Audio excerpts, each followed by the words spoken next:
Some absences don't make a sound, but they weigh on your chest like stones. When a child stops calling, it's not just a routine that breaks, it's a part of your identity that fractures. And the most painful part isn't the silence itself, but trying to explain it to yourself without finding a reason that doesn't make you feel guilty. This is a truth many women keep quiet, even though it's deeply felt. You've given everything, been there through every stage, and now it feels like your presence is no longer needed. How do you keep moving forward without giving up, hardening, or becoming invisible, even to yourself? In this video, we're going to walk through 7 powerful choices you can make when your children stop reaching out. These aren't strategies to force a reunion, but steps to help you reclaim your center, your voice, and your dignity, even in the midst of absence. Stay with me until the end, because the final lesson might completely change the way you understand your role as a mother and as a free woman. I'm Gabriel, and this is the Stoic Garden. We're not here for shallow comfort, we're here for real direction to live this stage of life with clarity and strength. What do you do when the calls stop coming? And the worst part isn't the silence, but the fact that you're starting to get used to it. That's the cruelest trap of emotional abandonment, not the absence of words, but the resignation that slowly sets in. Because part of you begins to justify the unjustifiable, telling yourself it's normal, that everyone's busy, that they'll come back eventually. But deep down, you know the truth. Something broke. And if you don't act soon, you won't just lose the bond. You'll lose a part of yourself too. You're at the first stop on this journey, and it may be the hardest one of all, reclaiming the center of your dignity before seeking understanding. Because when a mother feels forgotten by her children, it's easy to fall into the trap of chasing after them, trying to be more visible, making more calls, offering more explanations. But if you do all of that from a place of emptiness, it only deepens the wound. The key is to stop, not to give up, but to recognize that what broke first wasn't the communication. It was your inner balance. If you don't see yourself with respect, if you're willing to give everything for a crumb of affection, then you've already lost the most important battle. I remember the story of a woman I met at a talk on practical philosophy. Her name was Martha. She had raised 3 children on her own, working double shifts, never complaining, never asking for anything. At 72, none of them lived in her city. One was in Canada, another in the south of the country, and the third less than 40 minutes away, but just as absent. She told me something I've never forgotten. When I sit at the table and there's only 1 cup of coffee, I realize the silence doesn't hurt anymore, and that's what scares me the most. She wasn't speaking from sadness, but from a brutal clarity, because when silence stops hurting, it's often because you've emptied yourself inside. Stoicism isn't a recipe to avoid pain.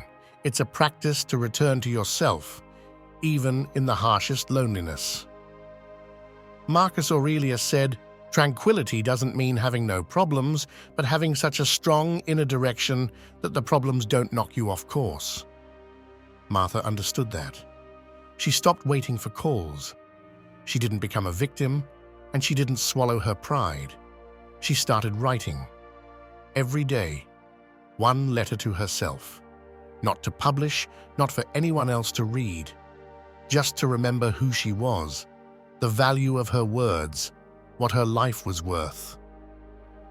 And over time, something changed. It wasn't her children who changed, it was her. She stopped expecting anything from them. And that's why, when they did call, it wasn't from need, it was from peace. And that's what I want you to think about today.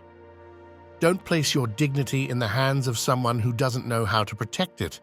Don't build your self-worth on how often your phone rings, because true respect begins with you.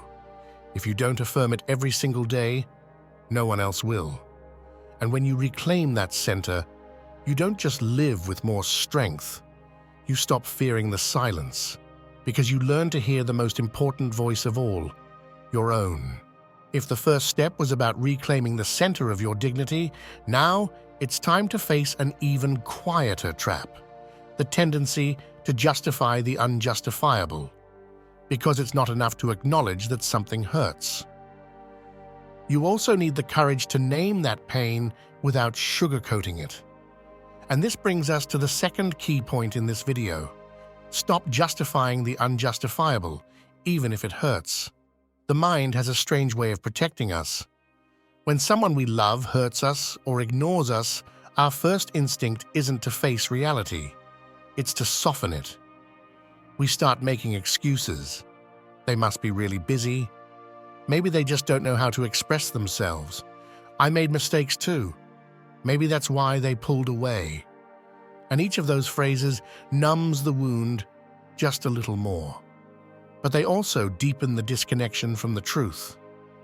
What isn't named can't be healed. And what's justified over and over again eventually becomes the norm. Epictetus, one of the great Stoic sages, taught that we can't control what others do, but we can choose how we interpret what happens. The Stoic interpretation doesn't aim to mask reality with positive thinking. It seeks to see clearly, even when that clarity is uncomfortable. Because only through truth can we find the strength to act. If an adult child hasn't called in weeks, it's not necessarily because they're busy. Sometimes it's simply because they don't care enough. And saying that doesn't make you a harsh mother or a negative person. It makes you someone who's decided to open her eyes. From a spiritual point of view, justifying abandonment is also a way of breaking the sacred pact with yourself. Because if you spend your life defending those who neglect you, who's going to defend you? Justifying the unjustifiable is a subtle form of betrayal, of minimizing your worth, of giving up sacred space in your soul to maintain a false image of family unity. And over time, that doesn't just destroy your self-esteem, it makes you invisible. First to them, then to yourself. The consequences of constant justification are devastating. You start accepting less than you deserve. You grow used to the silences, to disrespect disguised as forgetfulness, to coldness presented as independence. And without realizing it, you end up justifying why they only call when they need something, why they visit only when it's convenient, why they ignore you while you stay there, available, loving, waiting. That waiting, which seems noble, is often a prison. And the key to get out is to stop justifying what no longer makes sense. I want you to think about this with all the honesty you deserve. How many times have you spoken kindly of someone who hurt you, just to avoid being seen as a complaining mother? How many times have you defended your children in front of others while silently crying over their indifference?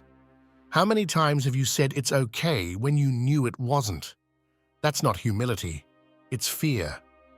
And fear, dressed up in excuses, turns into self-deception. But you can break that cycle. You can decide, today, that you're no longer going to explain away someone else's lack of love. That you'll stop looking for justifications where none exist. That you'll look in the mirror and say to yourself with all the strength of your story, I don't need to make excuses to be treated with respect. That simple phrase can mark the beginning of a different chapter. A chapter where you no longer carry other people's guilt or side with those who left you behind. Because as long as you keep justifying, you keep giving away your power. And remember this, forgiving is not justifying. Loving is not tolerating everything. Being a mother doesn't mean suffering in silence. Sometimes the most spiritual, most courageous, and most necessary act is to stop defending those who never defended you. Because in that letting go, a new kind of love is born, the love that begins with you, and that no one can take away. After letting go of the habit of justifying abandonment, it's time to do something even more powerful, to redefine what that abandonment means in your life. Because if you don't give new meaning to the bond, you'll stay trapped in absence, in waiting, in need. This next step is crucial because without it, you'll keep repeating the same cycle. Rewrite the bond without needing physical presence. This is one of the hardest strategies to apply, but also one of the most liberating. It means changing the way you see your role as a mother, not based on what you receive, but on what you choose to give and protect. Because a relationship doesn't stay alive through calls or visits, but through the meaning you give it. And sometimes, the healthiest thing is to transform that bond into an inner space of calm, not a constant source of expectation and pain. From a Stoic perspective, the value of things doesn't lie in what happens outside, but in how we interpret and choose to live them. You can't control whether your children call you or not, but you can decide what place they hold in your inner world. You can make an emotional shift from draining longing to honoring memory, from constricting desire to freeing understanding. This strategy isn't cold or detached, it's deeply spiritual, because it's about loving without losing yourself, remembering without being trapped in nostalgia, continuing to be a mother without reducing your life to how others respond. Imagine your bond with your children as an altar. For years, you tended to it, adorned it, kept it lit with your dedication. But now, they no longer come close.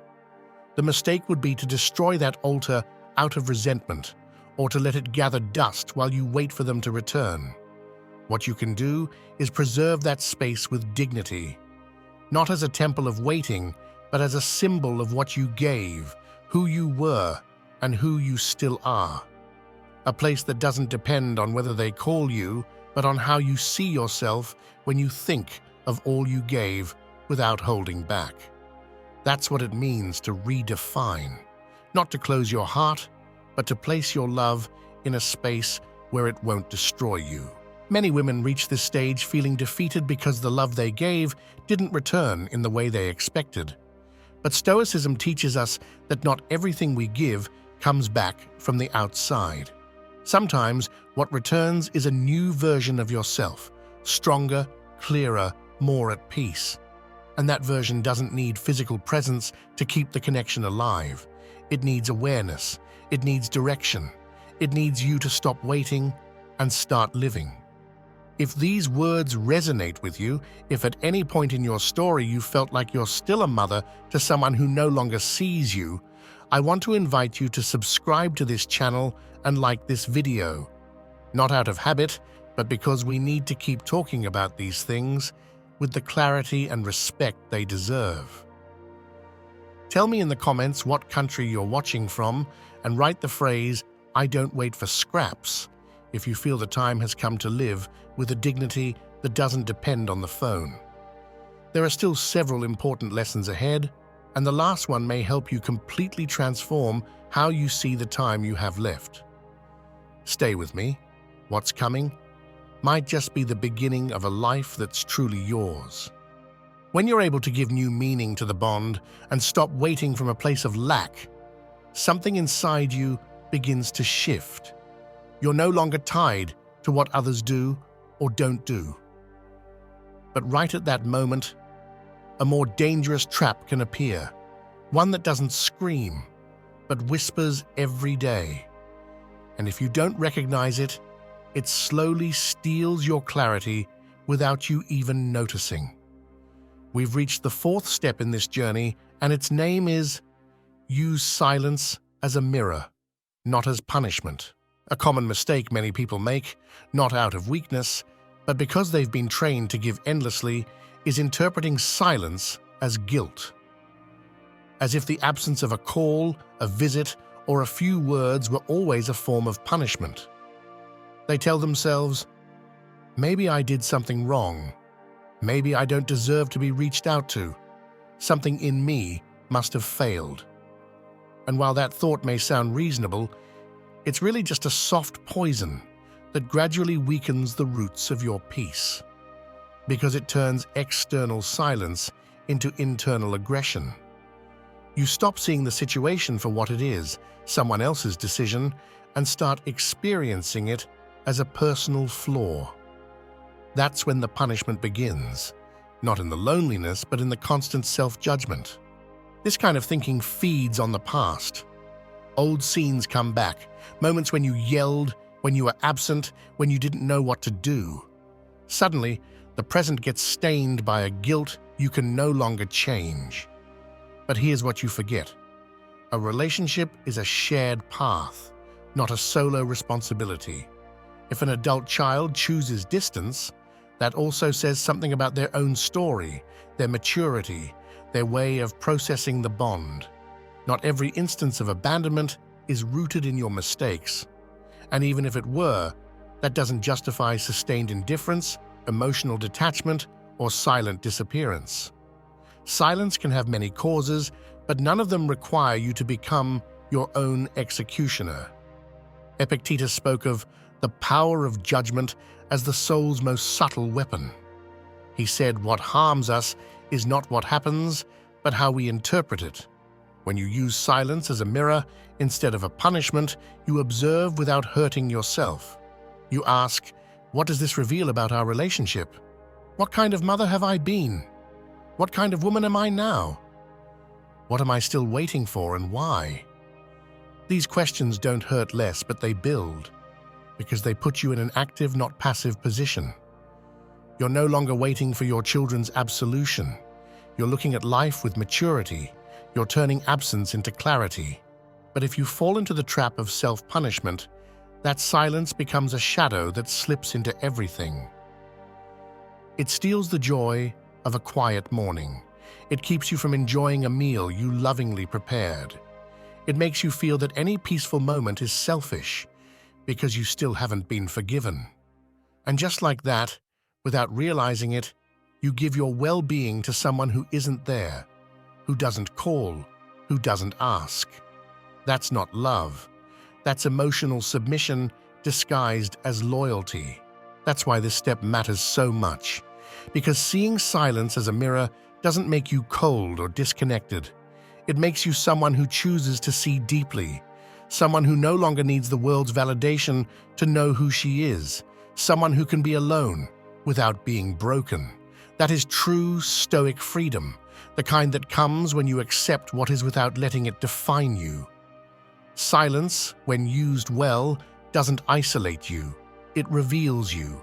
And when you learn to listen to it without fear, you realize you no longer need to fill the void with noise, because the clarity you find within is worth more than any empty word from the outside.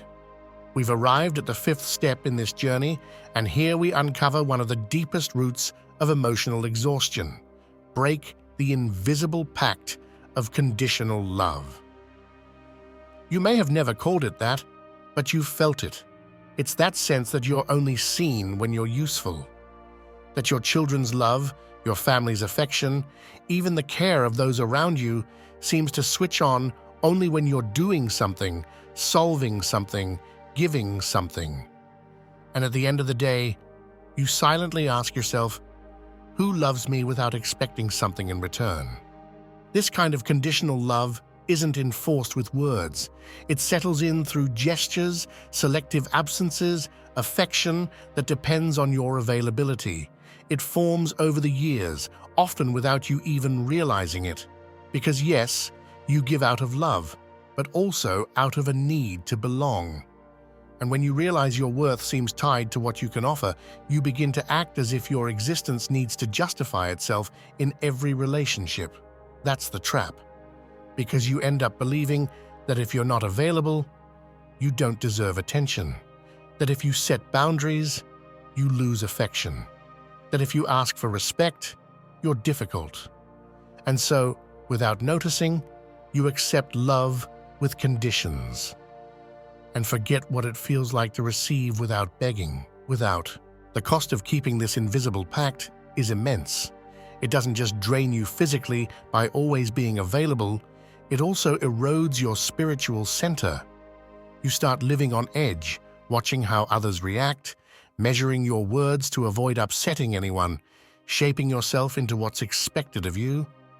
And little by little, you stop being you. You become a function, a resource, a support system.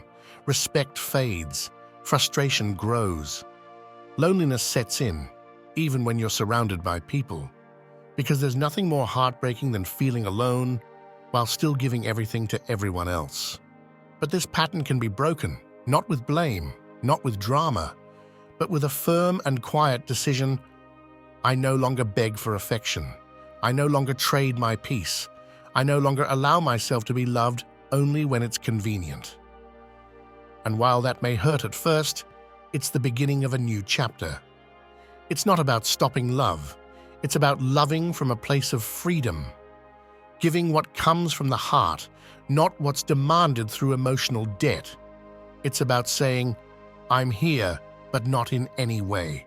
I stay if the relationship is fair, I walk away if it's built on use. To take that step, you need to change your mindset at the core.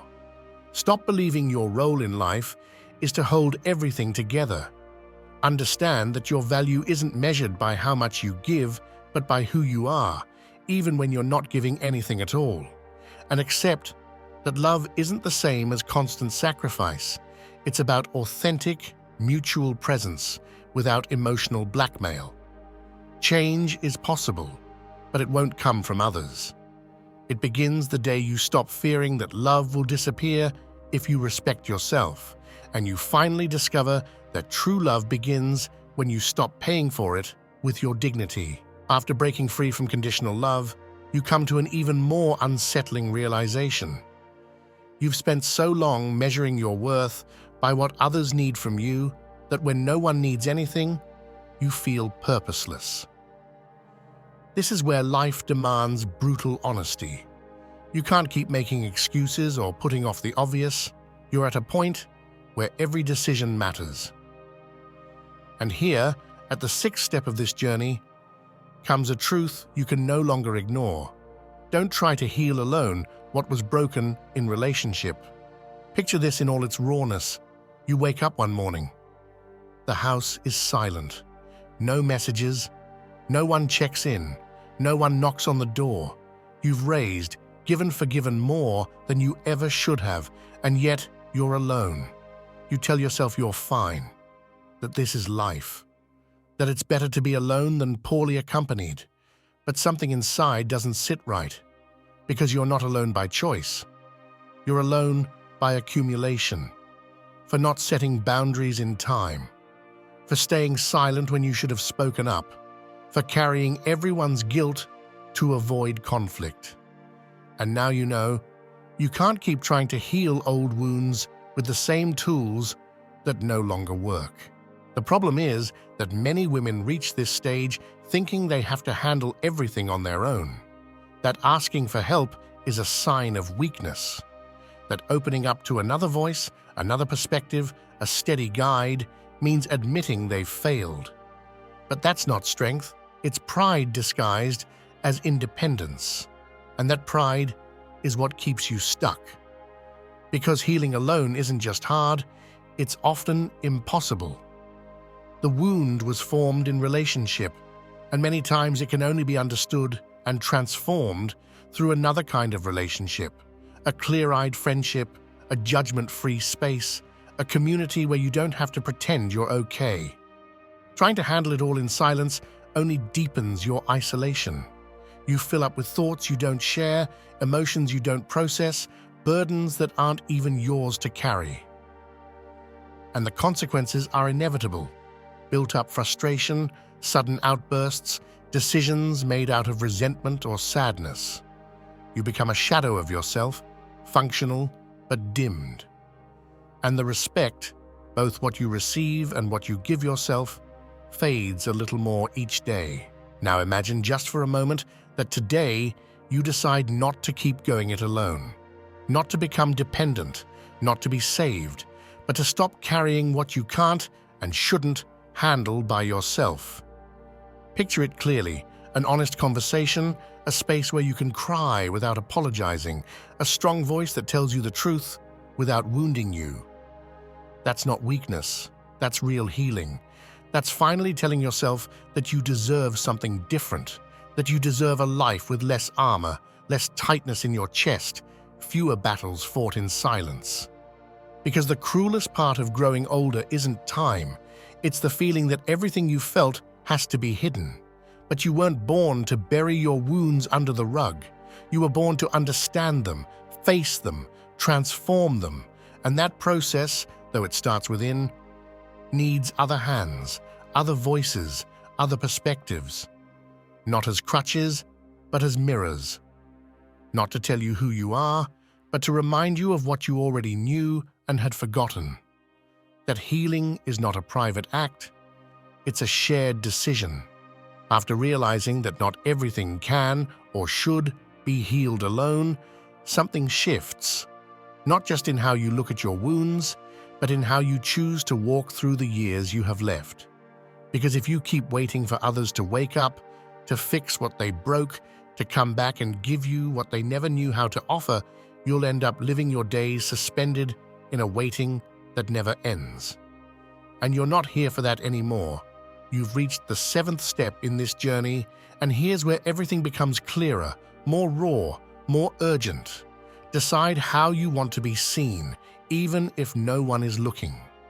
This is a deep decision, not a superficial one.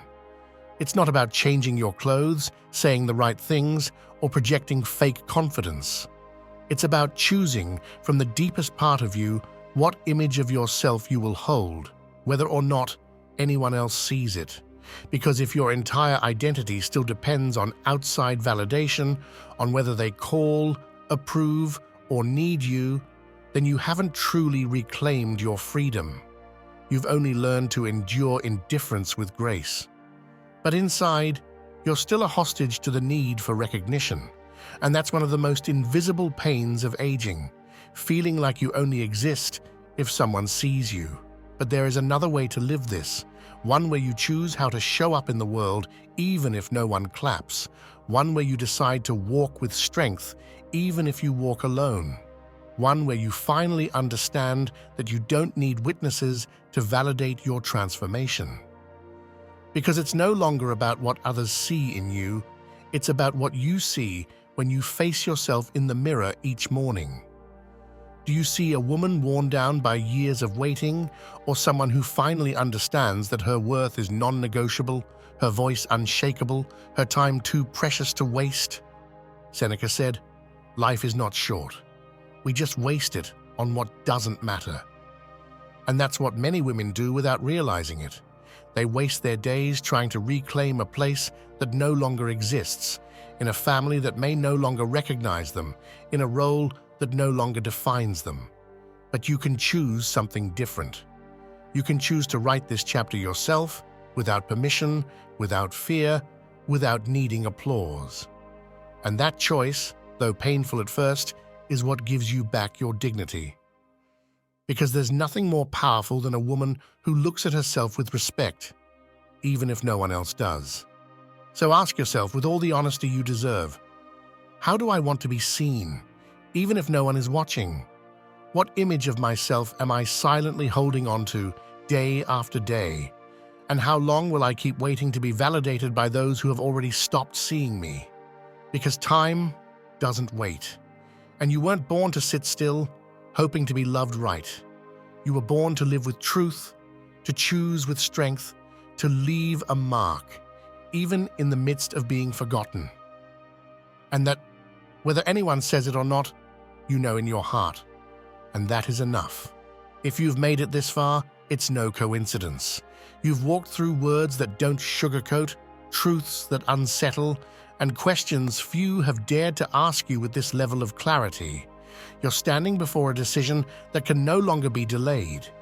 Keep justifying absences, accepting silence, and disguising exhaustion as strength, or begin to walk toward a life where your voice is at the center, even if that means letting go of bonds that no longer see you. This isn't a message of comfort or an empty embrace. It's a firm invitation to stop living from lack and start living from truth. Because you still can. Because it's not too late. And because no one's coming to rescue you if you don't decide to rescue yourself first. I want to acknowledge those who stayed until the end. Not many people are willing to hear what the world prefers to keep quiet. Not many face head-on what hurts, what weighs heavy, what's been denied for years. But you did. And that's why I'm asking something of you.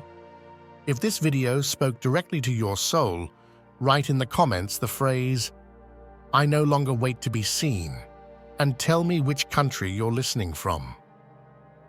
That phrase isn't just symbolic. It's a declaration. It's a sign that you're ready to stop being a spectator in your own life. My name is Gabriel, and this is the Stoic Garden.